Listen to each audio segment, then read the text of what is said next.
Shaggy, I've heard many people say Jesus has risen, but was he even a real person? Is there even any evidence for his existence? Absolutely, we do, Scooby. In fact, almost all serious historians, whether Christian, agnostic, or atheist, agree that Jesus existed. Famous agnostic scholar Bart Ehrman even said, the crucifixion of Jesus by the Romans is one of the most secure facts we have about his life. Okay, but isn't there any real evidence for why they believe this? I'm not just going to accept Jesus was real because some scholars say so. You want real evidence?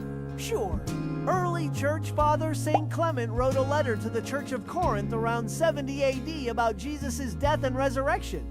Similarly, we have many more letters from early church fathers such as St. Ignatius of Antioch, St. Papias, and St. Polycarp.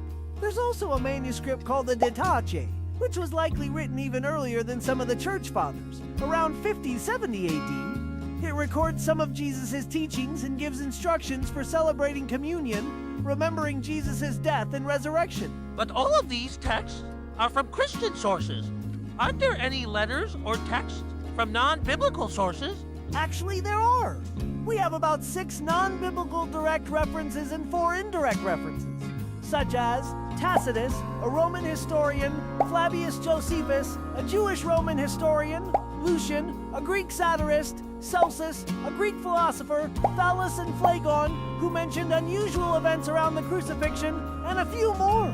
Basically, the evidence for Jesus' existence and his crucifixion is overwhelming from a historical perspective.